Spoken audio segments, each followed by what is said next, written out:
Voilà, c'est l'effet que je fais quand je rentre dans une salle. Bonsoir, j'ai pas l'habitude de faire des allers-retours, j'avais un peu le tournis comme tout à l'heure vous faisiez l'aller-retour. Donc est-ce que si je reste là, ça va quand même? Ou il faut que je fasse l'aller-retour?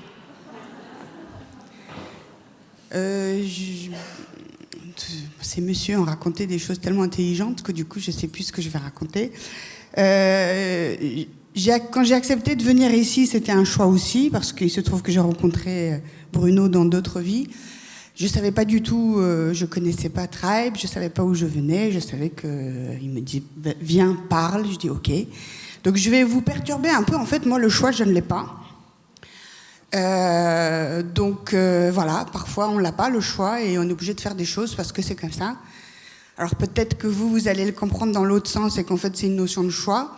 Donc je vais aussi, sans préparer quoi que ce soit, je vais essayer de vous raconter un récit, une histoire. Vous verrez, vous, dans ces conditions-là, dans les miennes, qu'est-ce que vous aurez fait? Est-ce que c'est vrai à la fin que finalement le choix on l'a pas souvent ou j'aurais pu avoir d'autres choix? Donc je vais vous raconter une histoire. Je trouve ça un peu plus, voilà, pour finir. Peut-être c'est pour ça qu'on m'a mis en dernier, pour que je raconte, en fait.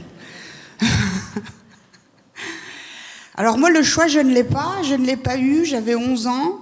N'y voyez pas de ressemblance avec des événements actuels. Quand on m'a invité, il n'y avait pas encore toute cette actualité malheureuse pour certains. Donc c'était pas du tout, c'était en dehors de l'actualité qu'on avait décidé déjà que je venais vous voir ce soir.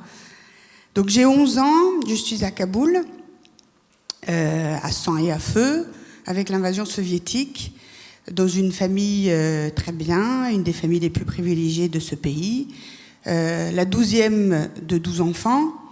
Elle est à peu près 10 parties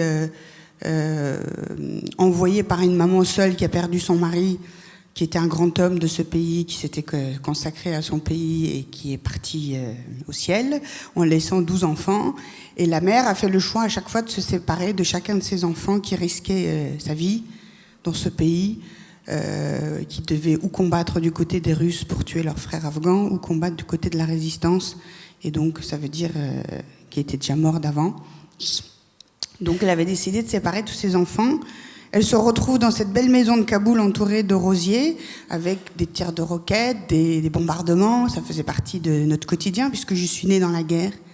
J'ai 40 ans aujourd'hui, et donc ça fait plus de 40 ans que mon pays d'origine est en guerre, l'Afghanistan.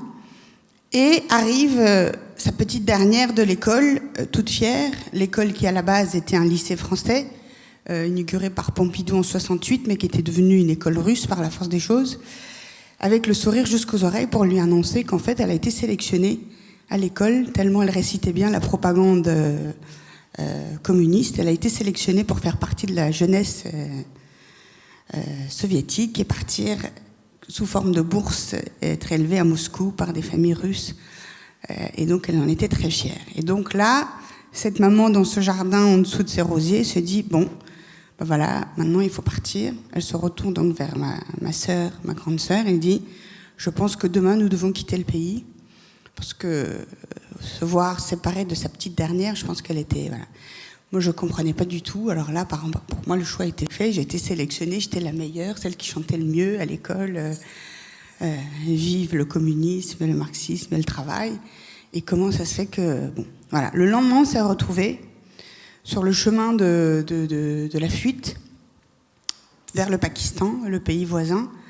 Donc, je ne voulais pas vous refaire toute l'histoire. Toujours est-il que, à cette époque, pour fuir l'Afghanistan, les familles fuyaient dans les montagnes qu'on appelle le pass de Khyber, que vous avez dû entendre parler parce que certains grands écrivains en ont parlé, pour aller au Pakistan. Et là seulement, il y avait la possibilité d'être réfugié quelque part. Il se trouve qu'en ce qui nous concerne, c'était la France qui était choisie, parce que mes frères étaient déjà en France.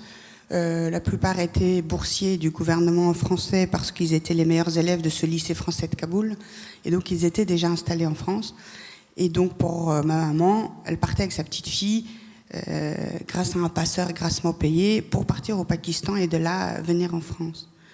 Sauf que dès le premier arrêt checkpoint des Russes, la petite fille trop polie, à qui on avait dit « tu joueras le rôle de nomade parce que normalement on n'a pas le droit de partir », Donc il y a ma maman un bout de minibus, il y a moi à côté du passeur, elle est avec un autre passeur. Et donc le but c'est de dire on va partir vers la ville frontalière du Pakistan parce qu'il fait plus chaud, parce qu'il se trouve que ma mère était asthmatique. Et comme moi j'étais une petite fille nomade, elle avait cette excuse et moi j'étais une petite fille nomade qui rejoignait simplement sa famille de l'autre côté. Le premier checkpoint, la militaire russe qui monte pour regarder, qui me fait un grand sourire et qui me dit bonjour. Et comme moi, on m'avait bien éduqué à Kaboul, quand on dit bonjour avec ses grandes dents blanches. Et donc, je me fais descendre de ce minibus. Le passeur descend avec moi, parce qu'ils ont bien vu que j'avais rien d'une nomade. Et de là a commencé, en fait, 15 jours de fuite dans les montagnes, avec une maman qui part, dont l'autre passeur lui ferme la bouche pour qu'elle hurle pas et que le minibus part. Et moi, je reste donc là, sur le bas-côté, avec le passeur qui descend, parce que je représentais quand même la moitié de la somme qu'il allait toucher au final, pas du tout par humanité, et qu'il voulait bien récupérer quand même la totalité. Et de là a commencé, les premières fois de ma vie, pas de choix, donc il fallait suivre ce passeur. La maman qui s'en va, et au bout de quelques minutes, le passeur nous donne l'instruction de courir, donc, parce que le soleil commençait à se coucher et que les soldats russes ne s'aventuraient pas trop à certains territoires qui étaient entre les mains de la résistance afghane à l'époque. Et voilà, a commencé pour moi 15 jours de fuite dans les montagnes les plus rides de la planète, avec des tongs, avec un grand foulard noir, parce qu'il fallait se protéger. Il savait très bien, le passeur, qu'on avait une chance sur deux que moi je me fasse arrêter le minibus et qu'on allait le faire à pied. Le grand foulard noir, c'était parce que les hélicoptères russes bombardaient les personnes qui quittaient le pays et que c'était la meilleure façon de se cacher, et les ongles et les dents, pour pas parler, c'était ce grand foulard, parce qu'ils avaient une espèce de lumière qui faisait qu'ils nous voyaient dans le noir, parce qu'on marchait que la nuit. Et en fait, la toute première fois où je me suis retrouvée, donc on a couru, on est arrivé quelque part où on n'entendait plus les tirs sur nous, on a été sauvés, ils nous ont pas tués. La marche a commencé et j'ai commencé bien évidemment comme toute petite fille de 11 ans à me plaindre auprès de ce passeur, quand est-ce qu'on arrive, j'ai pas de chaussures, où est ma maman? Et là il m'a regardée et il m'a dit, avec toute la haine qu'il avait pour ce que je représentais, la petite bourgeoise de Kaboul qui se plaignait en plus, et pour lui, cette espèce de boulet qu'il allait traîner pendant 15 jours. Et il m'a dit avec toute sa hargne et sa haine que tout ce qu'il avait de haineux pour moi, ce que je représentais, et que c'était ça où il me vendait au premier nomade venu, et que c'était ça où rien du tout. Donc là, j'ai eu ma première crise d'asthme ce soir-là, à 11 ans. Depuis, je suis sous Ventoline, donc ne vous inquiétez pas, je l'ai dans mon sac. Et voilà, ma vie a commencé de non-choix avec ce monsieur que j'ai suivi, mais j'ai eu quand même mon premier moment de choix. Et en fait, tout d'un coup, je pense que j'ai grandi cette soirée-là, où je l'ai regardé, ce monsieur. Je me suis dit, en fait, je vais suivre, je vais y arriver derrière ces montagnes, je vais retrouver ma mère, aller savoir d'où est sortie cette... J'arrive toujours pas à trouver d'où est sortie cette... on pourrait l'appeler intuition, on pourrait l'appeler... je sais pas. Je comprends toujours pas d'où c'est sorti. Et je lui ai dit, je suivrai, donc je lui ai bien tenu tête, parce qu'une petite fille afghane ne regarde pas quand même quelqu'un qui lui hurle dessus comme ça. Mais surtout, moi, dans ma tête, je me suis dit, une fois que je serai de l'autre côté de ces montagnes, personne jamais ne me parlera comme ça et n'arrivera à m'imposer quoi que ce soit. Et je pense que c'est ça qui m'a fait tenir. J'ai tenu ces 15 jours, en sachant qu'à l'époque, juste pour vous resituer, la moitié des gens n'arrivaient pas au bon port, que c'était vraiment très rude le passage de ces montagnes, et qu'il fallait une volonté de dingue pour y arriver, surtout pour une petite fille, et qu'on a quand même fini, le 13e jour, j'ai quand même fini par inspirer de respect de cet homme, puisque le 14e jour, il m'a loué un âne pour traverser les derniers cols les plus terribles. Mais j'ai eu tellement mal sur cet âne, le pauvre âne qui était tellement maigre, qui me transportait, que j'aurais préféré finalement traverser à pied. Toujours est-il qu'il m'a emmené quand même au bon port, retrouver une maman qui avait plus ou moins déjà organisé l'enterrement fictif des frères qui étaient rentrés de Paris pour l'emmener en France. Et voilà, donc vous imaginez la joie de cette famille. On est arrivé en France, je vous passe tous les détails, et c'est là où je vais vous raconter une série d'anecdotes, en toute humilité, juste en récit, parce que j'ai écrit tout ça, donc maintenant c'est comme si c'était pas moi qui l'avais fait. Je suis devenue une adulte française, donc dans la région parisienne. En 2 mois, je parlais pas de français quand je suis arrivée à 11 ans à Paris. Mon premier choix, c'était, je suis arrivée dans une maison, il y avait une bibliothèque comme ça, et pour moi, c'était ça la liberté. Et je me suis dit, en 6 mois, il faut que j'arrive à tout lire. Donc, bien évidemment que j'ai pas fait, mais au bout de 2 mois, je parlais le français et je lisais les livres. On m'a mis dans une école normale avec des enfants qui étaient déjà en 6e. Donc là où c'était un peu plus dur, c'est qu'en 5e, je me suis retrouvée avec l'allemand, le français, le latin et tout le reste. Mais voilà, ça s'est passé. Et en fait, pour en revenir à notre sujet, c'est que toute ma vie, toute cette vie d'adulte où je voulais absolument arriver à un but final qui était pour moi l'injustice que j'avais vécue pendant ces 15 jours dans ces montagnes. Et je me disais, moi j'ai eu cette chance d'arriver en France. Pour moi c'était une grande chance. Je me suis intégrée, je suis devenue une Française à part entière, sans oublier qui j'étais. Et toute ma vie était guidée par le fait que cette chance que j'avais d'être du bon côté de la planète était un non-choix. C'est-à-dire que j'étais là, j'avais réussi, je profitais du système qui m'était offert, qui n'était pas gratuit non plus, parce qu'il faut quand même se donner aussi les moyens d'avoir ce qu'on veut ici dans ce pays, mais que je l'avais cette chance et que c'était une vraie liberté. Et que du coup, c'était un non-choix pour ceux qui subissaient l'injustice. Et donc, c'est suivi toute une série de nos non-choix qui sont en fait des choix. Par exemple, je suis devenue la première femme diplomate du pays libre des talibans. Je suis devenue la première femme afghane qui a pris l'hélicoptère qu'on appelait le cercueil volant pour aller rencontrer le commandant Massoud pour voir ce qu'il avait dans les tripes. 22 ans. Arrivé comme ça dans la vallée du Panjshir, alors que tout le reste était entre les mains des talibans, négocier avec Massoud qu'on ouvre une école pour filles alors que le monde entier oubliait ce pays, ouvrir cette école qui aujourd'hui accueille 13 000 filles. La première femme à avoir accepté à 23 ans être effectivement la représentante et diplomate de ce gouvernement libre, qui est Karzai, 2001, nommée à Bruxelles. La première femme à avoir été ambassadeur, ministre, la première à avoir dénoncé la corruption et donné sa démission. Il y a 6 ans, j'ai démissionné de mes fonctions d'ambassadeur et de ministre conseiller auprès de la France, en dénonçant la corruption. La première à avoir écrit 1, 2, 3 livres. Et la première à tenir tête toujours en allant dans ce pays à certains au pouvoir.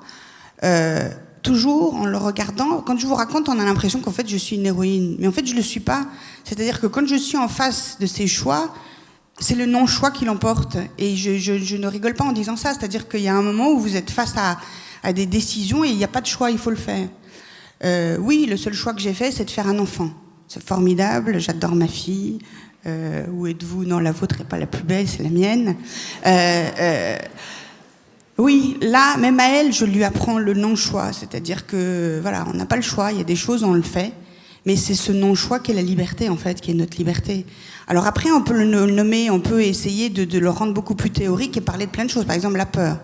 On me donne souvent des prix en me disant « vous n'avez pas peur ». Je fais des conférences dans le monde entier qui est sur la peur, l'engagement. Et en fait, moi, j'ai peur, mais c'est pas du tout de ces peurs paralysantes. J'ai peur, c'est cette peur qui me donne le moteur d'y aller et de foncer et de pas trop réfléchir. Alors, je vous dis pas, je suis pas là ce soir pour dire qu'il faut foncer sans réflexion. Alors, l'intuition, effectivement, ça revient souvent. On est face à une situation et en fait, il faut y aller. Et il se trouve que jusqu'à maintenant, je suis allée. Ça m'a porté chance parce que les choses se sont faites. Parfois non, parce que j'ai risqué ma vie, mais c'était pas du tout, je suis pas une tête brûlée, j'ai pas envie de risquer ma vie. Mais que voilà, parfois vous êtes face à des situations et que vous n'avez pas le choix. Quand aujourd'hui on m'appelle en disant qu'est-ce que vous pensez de l'actualité, est-ce qu'il faut intervenir, etc. Je trouve que c'est un non-choix aussi. il y a une actualité humaine qui est à nos portes et on est obligé d'être concerné, on est obligé de le prendre à bras-le-corps et se mouiller. Et on n'a pas le choix. Quand on me dit il faut être demain matin à telle heure, parler à la radio, etc., je n'ai pas d'actualité, j'ai pas de livre à vendre, j'ai pas de film, j'ai rien.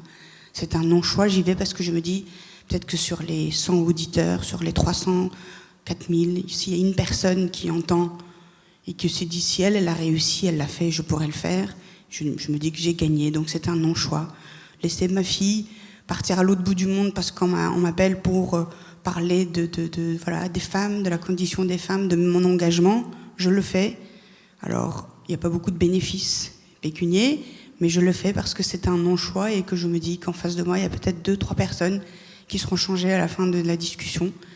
Peut-être pas, alors c'est pas de la prétention non plus, c'est juste des récits de vie qui fait qu'en face, j'arrive quand même à trouver, si je suis là face à vous et j'existe dans mes engagements et mes actions, c'est qu'il y a des centaines de personnes qui sont autour de moi et qui me soutiennent et qui, quand je vois des jeunes qui me disent, qui m'envoient un petit mot en disant « Merci, je vous ai écouté » ou « Merci, je vous ai lu et aujourd'hui je fais ça dans mon quartier ou à l'autre bout du monde », enfin, j'ai l'impression que mon non-choix a porté quand même ses fruits.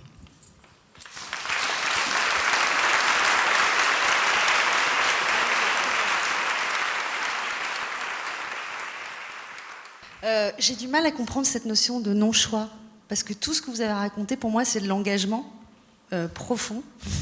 Donc pour moi, c'est faire le choix, s'engager. Et même si je comprends cette notion d'évidence pour vous, de le faire, vu votre parcours, mais pour moi, c'est justement un vrai choix. En fait, il faudra que je vous donne les coordonnées de mes 11 frères et sœurs, parce qu'ils seraient ravis, surtout les aînés, parce qu'ils pensent toujours que le choix, c'était d'être le cadre supérieur que j'étais dans une entreprise française avant de quitter pour partir en Afghanistan. Le choix, c'était plutôt de rester ambassadeur, ministre, etc. Et que pourquoi je n'ai pas fait le bon choix, le vrai choix. C'est pour ça que je dis le non-choix, parce que c'est mon discours quand je leur réponds. Quand je leur dis, si j'ai cette vie-là, c'est parce que c'est un non-choix, tu devrais faire pareil. Tu es à New York, tu as une très belle vie, et c'est un non-choix. Il faut que tu transmettes à tes enfants qui sont américains aujourd'hui, qu'il se passe des choses de l'autre côté de la planète, qui sont aussi ses origines, son pays, et pas que celui-là, d'autres, et qu'aujourd'hui c'est un non-choix de s'engager. Une autre question ? Moi j'avais une question pour toi, Shekeba, puisqu'on s'est rencontrés dans un univers lié à la défense des droits des femmes.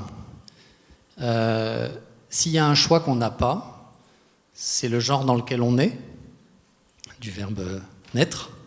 On est femme, on est homme, et puis après on avance dans la vie comme ça. Même ceux qui naissent femmes dans le corps d'un homme arrivent aujourd'hui à devenir femmes, donc c'est vraiment pas un choix. Qu'est-ce que tu as à dire par rapport à ça en tant que femme? Tu as été engagée beaucoup, comme tu l'as dit tout à l'heure, en tant que première femme, tu as fait beaucoup de choses, en tant que première femme afghane. Est-ce que c'est quelque chose, le fait que tu sois une femme, c'est quelque chose qui t'a poussé, porté, ralenti? Alors, non, je dis poussé parce qu'il faut l'accepter. Heureusement, d'ailleurs, je ne changerais pour rien au monde, même en te regardant comme ça. Non, pardon pour ces messieurs, et j'aime les hommes, mais le jour où j'ai su que j'attendais une fille, c'était le plus beau jour de ma vie. Voilà. C'était un moteur, mais quand même, quand on regarde aujourd'hui, quand on me dit, c'est vrai qu'il y a les hommes, etc., il y a la cause des hommes, et je l'ai tellement entendu que ça soit de manière péjorative. Quand j'ai fait le guide des experts, on m'a dit, quand est-ce que tu sortiras le guide des experts, etc. Tout ça, j'ai déjà entendu beaucoup. Mais il y a cette réalité de notre planète qui fait que, tout simplement, et à mon tout petit niveau, je regarde, sans chercher des recherches, voilà, des travaux de recherche scientifique, regardez partout où vous allumez, ne serait-ce que la télé, vous lisez un journal, partout il y a un changement de régime, partout il y a une révolution, partout il y a une évolution.